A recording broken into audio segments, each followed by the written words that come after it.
जय हिंद जय भारत। तो अगर आपने चातक पक्षी का नाम सुना होगा, जो साल भर में 2 बार पानी पीता है, वो शायद 6-6 महीने पे, वही वाला हाल अपने देश का है। ज़िंदगी तो अपने दम पर ही जाती है, दूसरों के कंधों पे सिर्फ जनाजे उठते हैं। नमस्कार दोस्तों, मैं संजीव पाठक आप सभी दर्शकों का वर्ल्ड न्यूज़ टुडे पर स्वागत करता हूं। दोस्तों, आज हम आपको एक ऐसे शख्सियत से रूबरू कराने जा रहे हैं जो इस भागदौड़ भरी ज़िंदगी से समय निकालकर सामाजिक कार्य को करते हैं। बता दें कि आपका मुख्य उद्देश्य शिक्षा और जागरूकता है। समाज में लोगों के बीच जागरूकता फैलाना है, बच्चे अधिक से अधिक शिक्षित हों। आप स्कूल जाकर वहाँ के बच्चों को तमाम प्रकार के गीत, कलाकारी, चित्रों के माध्यम से पढ़ना और याद करना सिखाते हैं। प्रकार के सामाजिक कार्यों को करते हैं। तो आइए जानते हैं सत्येंद्र कुमार सिंह ऑलराउंडर से उनके सामाजिक कार्यों के बारे में। सत्येंद्र जी आपका बहुत तो आइए जानते हैं सत्येंद्र कुमार सिंह ऑलराउंडर जी से उनके सामाजिक कार्यों के बारे में। सत्येंद्र जी आपका बहुत बहुत स्वागत है हमारे चैनल पर। जय हिंद जय भारत। सत्येंद्र जी आप हमें बताइए, आप हमारे दर्शकों को बताइए कि आप किस वजह से सामाजिक कार्यों के क्षेत्र में आए और इसके पीछे आने का क्या उद्देश्य रहा है। सबसे पहले मैं ये कहना चाहूँगा, जैसे भी हमारे माँ बाप होते हैं, जो हमको सिखाते हैं ना, वही चीज़ें समाज में उसी तरीके से हम ढलते चले जाते हैं। हमारे पिताजी ने हमें मतलब एक सामाजिक व्यक्ति थे, मतलब देखने में छोटे कद के थे, कमज़ोर थे, लेकिन उन्होंने कभी किसी से सपोर्ट नहीं लिया। हमेशा यही सोचा कि लोगों को सपोर्ट करना चाहिए। तो वही चीज़ें मेरे अंदर भी हैं। ऐसी बात नहीं है, कमियाँ हर इंसान में होती हैं, लेकिन मैंने अपने पिताजी से बहुत कुछ सीखा है और मुझे लगा कि सामाजिक गम कुछ ना कुछ करते रहना चाहिए। जी जी, मतलब तो आप सामाजिक कार्य के क्षेत्र में जो उतरे तो उसके लिए आप अपने पिताजी को आदर्श मानते हैं। हाँ, पिताजी को ही आदर्श मानते हैं हम। एक एनजीओ भी चला रहे हैं, वो भी पिताजी, आज हमारे पिताजी हमारे बीच में नहीं है, उन्हीं के नाम से चला रहे हैं, श्री पारस फाउंडेशन। जी जी जी। आपने सामाजिक कार्य करने के लिए बहुत सारे क्षेत्र थे कि मतलब महंगाई, बेरोजगारी, जागरूकता, तो आपने शिक्षा को ही क्यों चुना। हाँ, शिक्षा को मैंने इसलिए चुना कि मेन हमारा जो शिक्षा के माध्यम से ये था कि लोगों को देश के प्रति जागरूक करना। और जब देश की बात होती है, उसमें आपकी बेरोजगारी आती है, बेटी बचाओ आंदोलन, और भी वो मतलब महंगाई, हर तरह की चीज़ें आती हैं। और मेन मुद्दा ये कि लोग हमारे देश के प्रति कतई भी सजग नहीं हैं। वो 1% भी नहीं सोचते कि देश के लिए हमें क्या करना चाहिए। वो लोग केवल 15 अगस्त और 26 जनवरी स्कूलों में तो चलो मनाया जाता है, इन चीज़ों को थोड़ी बहुत एजुकेशन दी जाती है, लेकिन जब वो जॉब में आ जाते हैं या स्कूल छोड़ देते हैं तो उन्हें किसी भी तरह से कोई मतलब नहीं रहता है।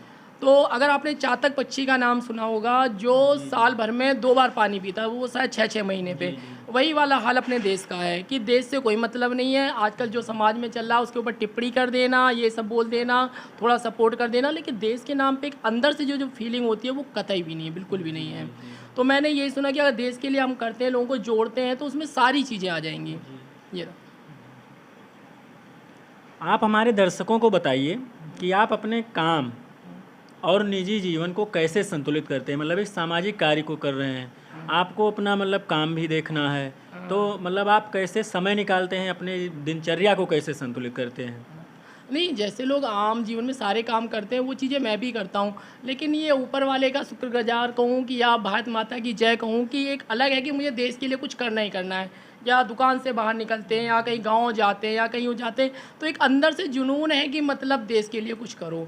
और वैसे हमने महाराणा प्रताप, शिवाजी और चंद्रशेखर आज़ाद, भगत सिंह, अशफाक उल्लाह खां, इन सब की मैंने स्टोरी पढ़ी है। तो स्टोरी पढ़ने में निजी जीवन में इन्होंने भी सारी चीज़ें की है, लेकिन देश को एक इन्होंने खास महत्व दिया है। मतलब जिस भूमि पर केवल इन्होंने जन्म लिया है उसी को ही आदर्श माना है। बाकी ऐसा नहीं वो किसी चीज़ में पीछे रहे, वो हर चीज़ में आ गए। जो आजकल के हीरो हैं उनके अंदर वो केवल कट कॉपी पेस्ट वाले हैं वो, लेकिन ये जो हीरो है हमारी, रियल में इनकी लाइफ पढ़ लो तो लगता है कि हाँ कुछ करना चाहिए। और हम अपने देश के प्रति 1% तो कुछ ना कुछ करने को बनता ही है। तो मतलब ये तो हम, लेकिन हमारा मतलब मैं ये जानना चाहता हूँ, आप हमारे दर्शकों को बताइए कि मतलब समय कैसे निकालते हैं, कैसे मैनेज करते हैं। लोगों से कहो तो कहते हैं हमारे पास समय नहीं है, मैं 8 घंटे जॉब कर रहा हूँ। आप अपना बिजनेस करते हैं, उसके बाद में मतलब आप सामाजिक कार्य करते हैं, स्कूल जाते हैं, तो ये कैसे आप मैनेज करते हैं। अरे मेन मतलब होता है कि आदमी का जिस चीज़ में लगाव होता है ना, अब जैसे कोई जा रहा है कि नौकरी पे, तो उसे सोचना कि मुझे पैसे कमाने हैं, घर वालों की, बच्चों की, सबको देखना है, तो वो करता है उस चीज़ को। ऐसी एक लगाव हमारा भी देश के प्रति है कि इस चीज़ पे सपोर्ट करना चाहिए हमें, और ऊपर वाला इस धरती पे किसी ना किसी को तो भेजता ही है कि मतलब वो इस तरीके के काम करें। तो ये मैं ऊपर वाले की वो चाहूँगा कि एक खास तरह का जुनून है कि देश के लिए कुछ करना है, तो मतलब और लोगों को ज़्यादा से ज़्यादा जागरूक करना है। तो वही मतलब जुनून है, तो उसी जुनून से आपको समय मिल जाता है सामाजिक कार्यों को करने के लिए। आप भाग दौड़ भरी ज़िंदगी से 2 घंटे 4 घंटे निकाल करके जब भी समय देश के लिए अपना समय देते हैं। और हमारे देश के लोग हैं ना, ऐसे नहीं है, देश के प्रति लोग जागरूक भी होते हैं। अगर उनको कहो बातें तो समझ में आती हैं, जब उनको बताया ही नहीं जाएगा। 15 अगस्त 26 जनवरी पे भी आधे लोग कहीं सम्मिलित हुए, कहीं नहीं सम्मिलित हुए, तो उनको क्या लगेगा? कुछ नहीं लगेगा। हम लोग जागरण करवाते हैं, आए दिन नुक्कड़ पे कुछ ना कुछ एक्टिविटी होती है, मजाक होता है, सिंगिंग होती है, लेकिन जब देश के प्रति कुछ नहीं होगा तो लोगों में कहाँ से वो होगी? ये गलती, ये खामी हमारे देश में है, लोगों में भी है ये। आप इस सामाजिक कार्य को कर रहे हैं, बहुत अच्छा है, लेकिन आपको इस सामाजिक कार्यों का करने में किन किन दिक्कतों का सामना करना पड़ा? आप हाँ, ये भी चीज़ होती है कि चलो ये हम सामाजिक काम करते हैं, देश के लिए करते हैं। हम जब कोई भी काम शुरू करते हैं तो दिक्कतें आती हैं। पहले जैसे हम जनेश्वर पार्क में जाते थे तो राष्ट्रीय गान कराते थे, उससे पहले लोग उल्टी सीधी बातें बोलते थे जो बात मैं यहाँ पे कह नहीं सकता, इस तरह की वर्डिंग सुनने को मिलती थी। और पीछे से लोग कहते हैं भाई इसको लग रहा है कुछ टाइम नहीं है, ये पता फालतू घूम रहा है। तो इस तरह की काफ़ी दिक्कतें आई, कभी कदा पैसों से भी दिक्कत आती है, फिर घर गृहस्थी की दिक्कत है।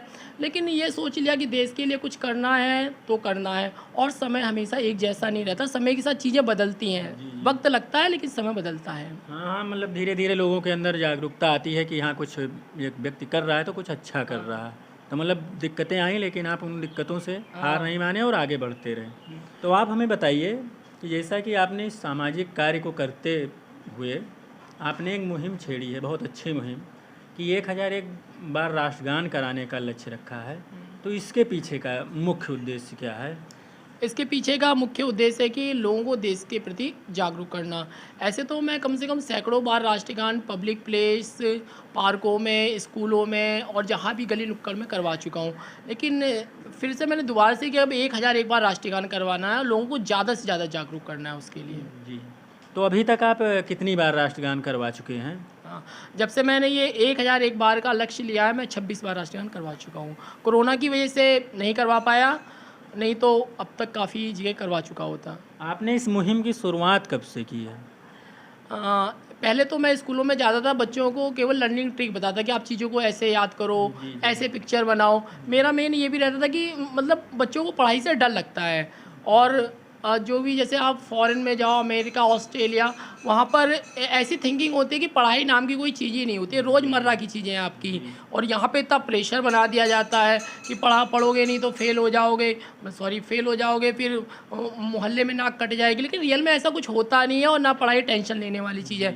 तो बचपन में मैं भी एक स्कूल में बैठा, मतलब क्लास में ही था, तो एक नए सर आए, तो उन्होंने एक चीज़ बनाई थी कि देखो ये बत्तख कितने आराम से बन जाती है। तो जब से एक फ़्लो आ गया, मतलब जैसे हम कोई चीज़ करते हैं तो बच्चों में एक फ़्लो आता है कि हाँ ये चीज़ें हो सकती हैं, और हम बच्चों को बताते हैं कि जो चीज़ आपको याद होती हो उसको याद करो, वरना छोड़ दो, बस आगे बढ़ते रहो धीरे धीरे। पासिंग मार्क आ जाते हैं, फिर उसके बाद जब बच्चों के पासिंग मार्क आ जाते हैं तो वो सोचते हैं कि अरे हाँ थोड़ी और मेहनत करेंगे तो और चीज़ें आ जाएगी। जो पढ़ाई नाम का डर होता है वो ख़त्म हो जाता है उनके अंदर से। तो आप जब से मुहिम को चला रहे हैं, राष्ट्रगान करवाने की मुहिम को, बहुत अच्छा है। तो आपको मतलब जब ये जाते हैं जगह जगह करवाने के लिए, अपना कार्य करने के लिए, लोगों को जागरूक करने के लिए, तो अभी तक आपको कैसा रिस्पांस मिला, लोगों के द्वारा कैसा फीडबैक मिला? नहीं, पहले जब शुरू में करवाया करता था तो रिस्पांस बिल्कुल भी नहीं आता था। 15 अगस्त 26 जनवरी पे तो मोस्टली लोग इकट्ठे होते हैं, वो मेंटली होता है कि हाँ हो रहा है, इन चीज़ों को कर लो। लेकिन अब लोग देख रहे हैं कि ये बंदा कुछ कर रहा है, चीज़ें हो रही हैं, तो हमें भी जागरूक होना चाहिए। अब काफ़ी सपोर्ट करने लगे हैं। यही नतीजा है इस चीज़ का कि मैं लगातार करवाता जा रहा हूँ, तो लोगों को लग रहा है कि हाँ ये चीज़ करना चाहिए। जितनी भी समाज में दिक्कतें हैं, जब वो हमारी बातें सुनते हैं तो उनको भी लगता है कि हाँ यार हमें भी देश के लिए कुछ करना चाहिए। जी। तो आप हमारे दर्शकों को अपने माध्यम से, इस चैनल के माध्यम से क्या संदेश देना चाहेंगे? हाँ, मैं सबसे पहले भगत सिंह का नाम लेना चाहूँगा, जिन्होंने कहा है ज़िंदगी तो अपने दम पर ही जाती है, दूसरों के कंधों पे सिर्फ जनाजे उठते हैं।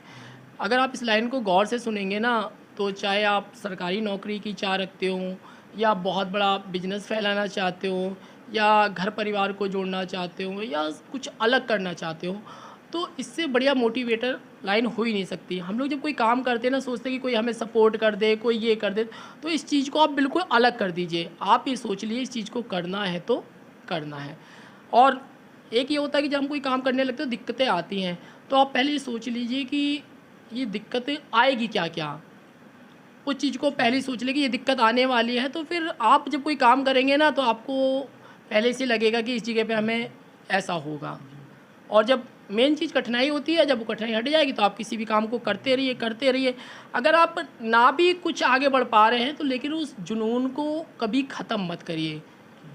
एक समय ऐसा आता है कि आप थक के बैठ जाएंगे तो ऊपर वाला भी आपके लात मारेगा, चल करो। उसी को कहते हैं समय किस्मत। जी जी। ठीक है। आप दोस्तों, आप सभी ने जाना सत्येंद्र कुमार सिंह ऑलराउंडर से जुड़ी, उनके सामाजिक कार्यों से जुड़ी जानकारियों को।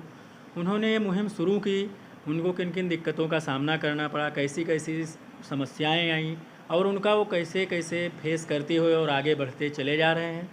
तो ऐसे ही ताज़ा अपडेट के साथ बने रहिए और देखते रहिए world news today. Cameraman Girjesh के साथ मैं संजीव पाठक, लखनऊ।